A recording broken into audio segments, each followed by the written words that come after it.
Hello, welcome to Old Virginia Homes. Get ready to walk the red carpet with me as we explore a private equestrian estate that brings Hollywood to the hunt country of Virginia. This house is a beauty, just like the woman who brought it back to life with panache and dazzle. But neither the house nor its late owner began their lives with the glamour that they would both see in the late 20th and early 21st centuries. We'll learn about the home's evolution from a circa 1809 four-room brick structure to the 8,600 square foot Southern plantation style home we'll see today. And because this house, maybe more than most, took on the extraordinary personality of its most recent champion, we cannot explore one without the other, as they become the embodiment of one another. Join me as we visit Peace and Plenty at Bollingbrook, an old Virginia home in Upperville.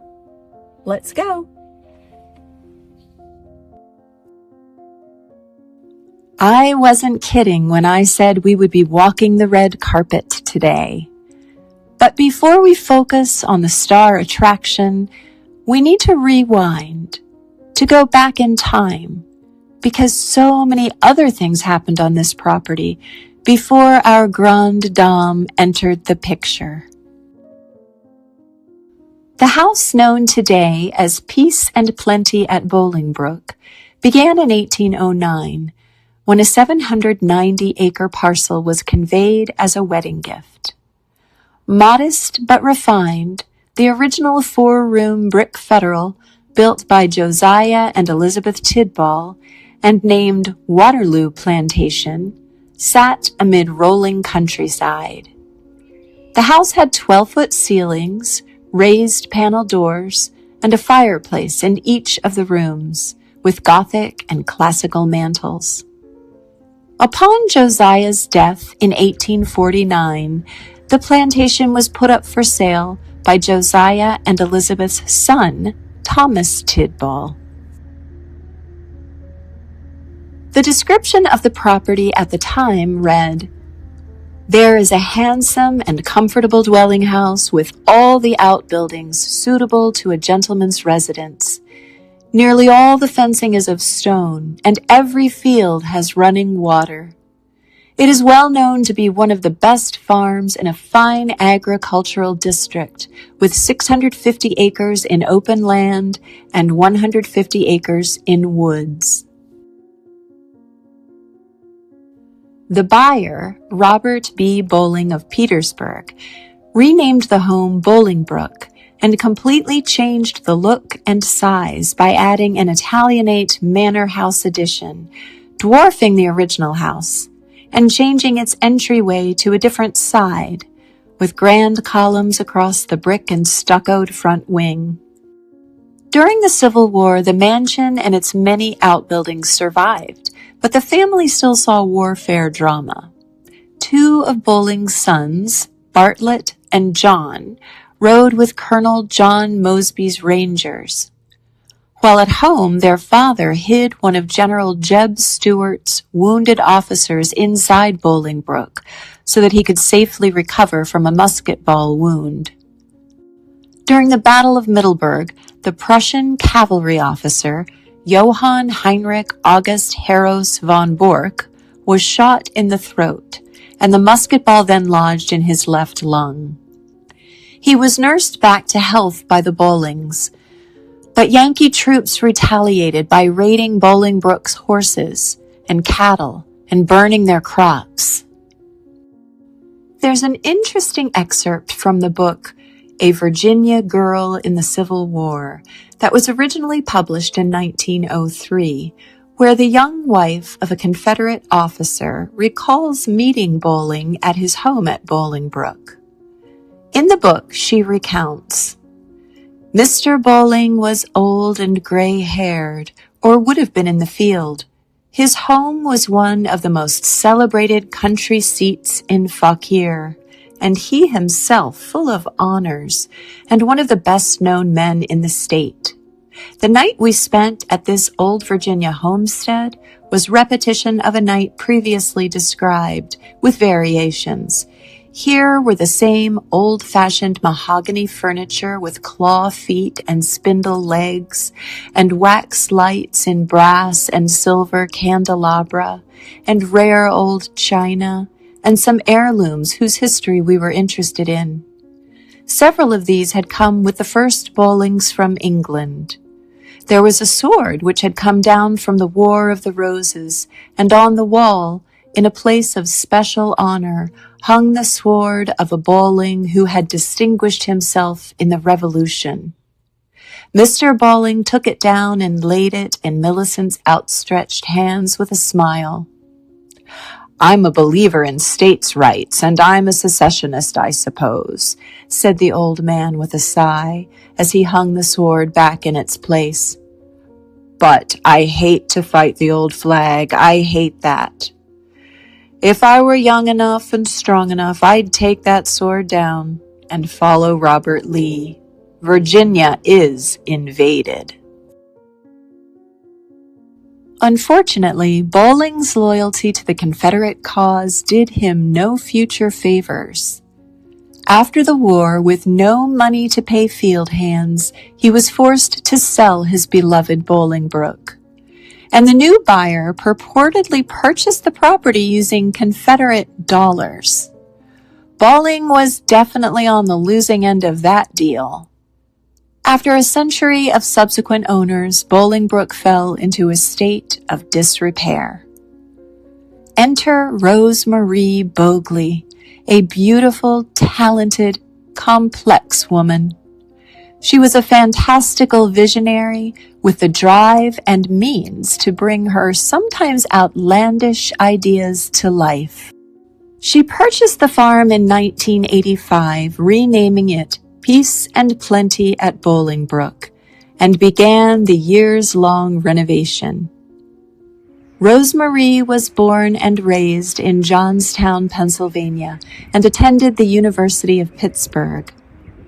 Yearning for a different life, she moved to Washington, D.C. as a young woman, and it was there that she met her future husband, Sam Bogley, a divorced father of 3 and 14 years her senior.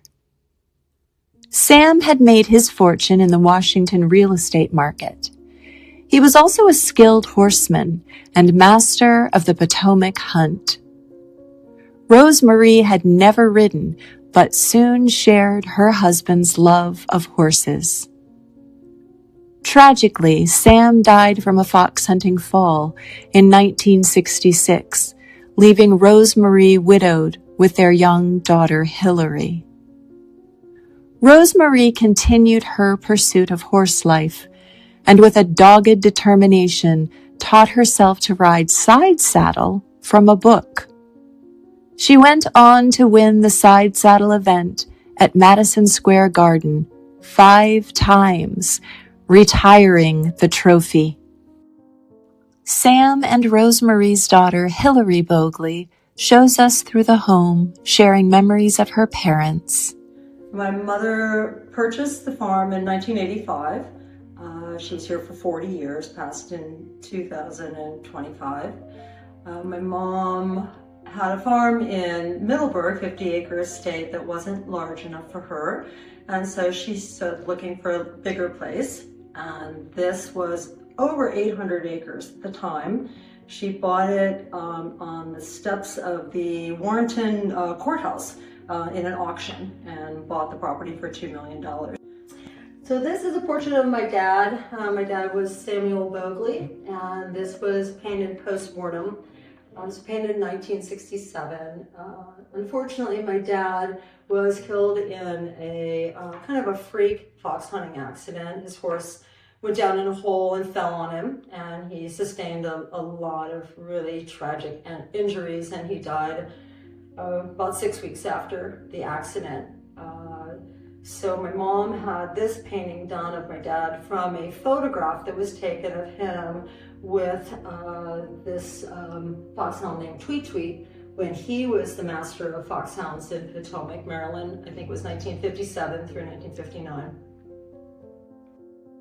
Rosemarie's long-term restoration effort began with a stripped-down canvas. Many interior moldings and finishes had been lost at some point in time, and wall coverings were chipped, faded, or in tatters. Initially, Rosemarie painted everything white, a clean canvas that would evolve over the years into a vivid color palette, which was fitting for her personality. She would have painted her whole house in tobacco brown, one of her favorite decorating colors, but knew that walking into an all-brown house would end up looking drab rather than like a decadent, rich chocolate. So she expanded the home's color palette and painted this library's walls malachite green. And when I say she painted, I do mean she painted. She had an artistic side which can be seen throughout the home. She also had much of the missing crown molding and trim work replaced, using design patterns she found in books and utilizing expert craftsmen. Rosemarie was a collector and for a time a purveyor of antiques. As Hilary organized her late mother's estate, she was tasked with culling through outbuildings stuffed with Rosemarie's unique finds. Some rustic, some beyond repair, some surprisingly valuable. As much as it was a challenge, it was also an amusing treasure hunt.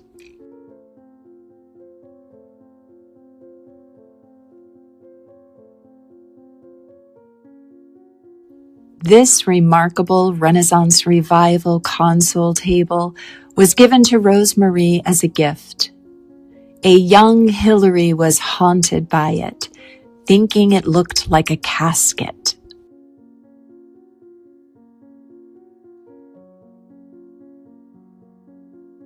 The dining room was originally two separate rooms in the 1809 part of the house, but Rosemarie needed a larger space for entertaining.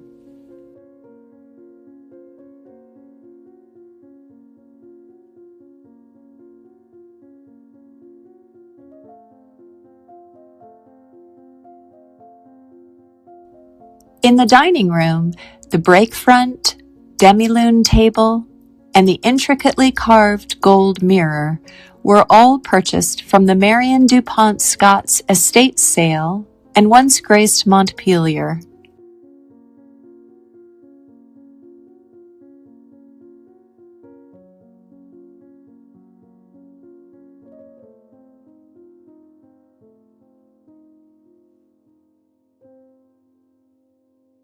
When Rosemarie was 93 years old, one of the estate workers found her standing on top of the piano to hand paint this faded antique tapestry. Fearing for her safety, they took the other one off the wall so that she could retouch it safely planted on the floor. She purchased this 15 by 9 foot Dutch animal scene at auction in New York City, and climbed onto scaffolding to paint a frame on the wall around it.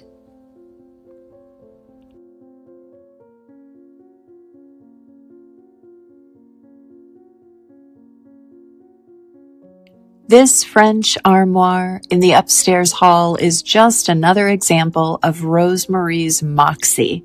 She wanted it in this space, but that required a crane to bring it through the second-story veranda.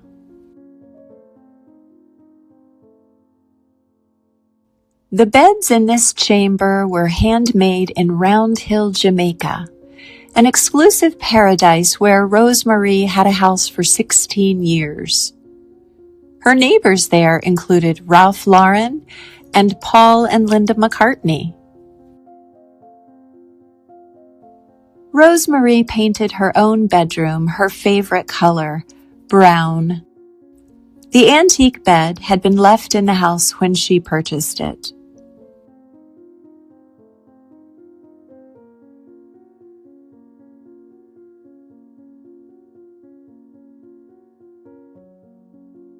Her 580-square-foot closet was packed with couture.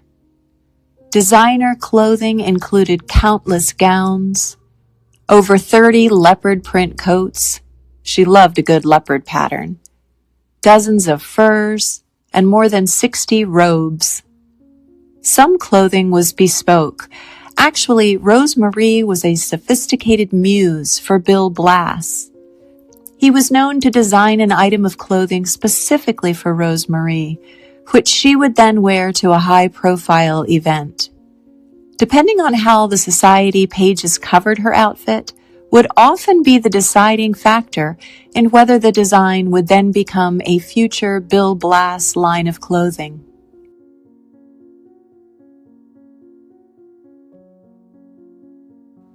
The upper-level porch offers a grand view of the estate.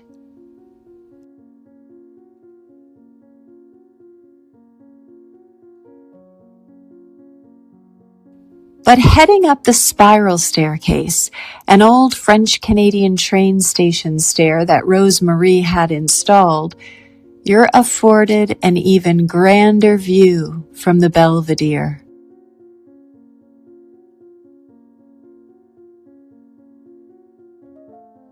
Often, outbuildings don't survive alongside historic homes, but Peace and Plenty retains 17 original outbuildings and a complete agricultural complex, offering insight into the operation of this 19th century plantation. And Rose Marie made sure to utilize these, whether for their original purposes or to repurpose them to suit her needs.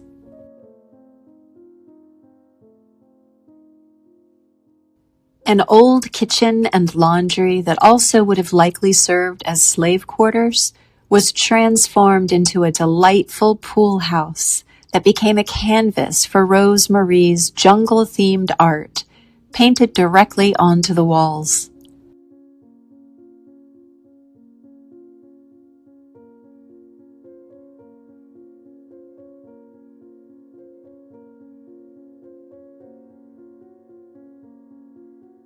Striking statues surround the pool. These were purchased by Rose Marie from another estate nearby.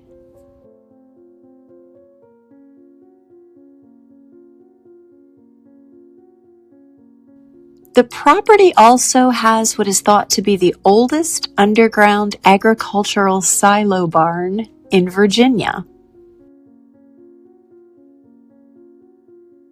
There's an old peach cannery and stables for a working horse farm.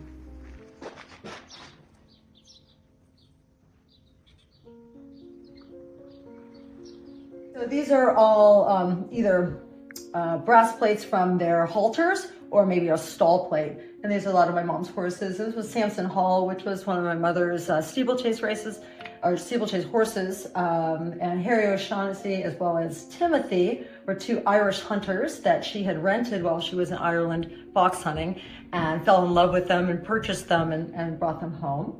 One More Tomorrow was one of her show horses. Grey Topper was a show horse. So yeah, these are all just different, so she would keep them. Honeysuckle was one of her little minis that she loved very much. So these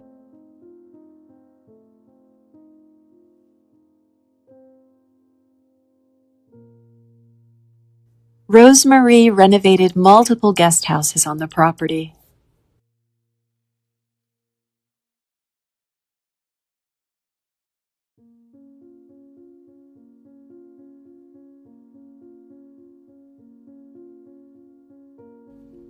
But there are two outbuildings that I find to be the most intriguing. Neither have been restored, but they are fascinating. The first is an old schoolhouse. Inside, it became another storage area for Rose Marie's many things. But what is particularly curious to me is this stairway with its triangular landing. Have you ever seen anything like this before?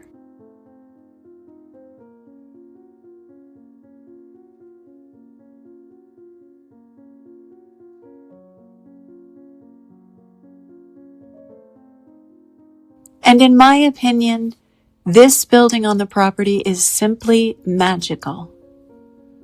Rose Marie thought of it as a slave church, but it's unclear as to whether this was truly its purpose. She was convinced enough that she added the steeple. However, there are signs that there were bars on the window at one time. The current thought, after much research, is that Mr. Bolling may have built it just before the Civil War for his office and to hold recaptured enslaved workers who had fled. Regardless, this space is currently used by wildlife. Birds and bunnies, and as a bedding down and sometimes birthing room for deer. I can understand why. It feels simply ethereal. No wonder Rose Marie chose this as her final resting place. She decided to be cremated, and her ashes were placed in her favorite leopard print box underneath her favorite dog statue. But Rose Marie would probably prefer to be remembered full of life, larger than life. My mother was a very strong woman. She was a very beautiful, physically beautiful woman, but very intellectual. She had a lot of passions and a lot of interests in life. She loved to entertain. She loved parties. In fact, she said she loved her parties more than her guests loved her parties. So she would entertain up to 300 people several times a year. And then almost every week she'd have dinner parties or pool parties for her friends. She loved her horses, she loved her farm, she loved her friends, and most of all, she loved her parties.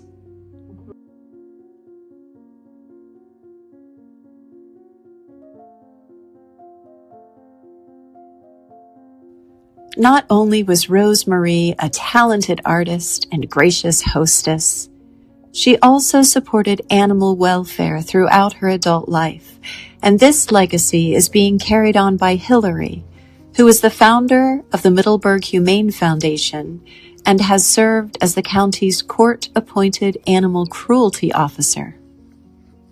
The Peace and Plenty Foundation has been established to continue Rose Marie's support of animal rescue and the many other nonprofits that were close to her heart. Thank you for visiting Peace and Plenty at Bollingbrook with me today, an old Virginia home.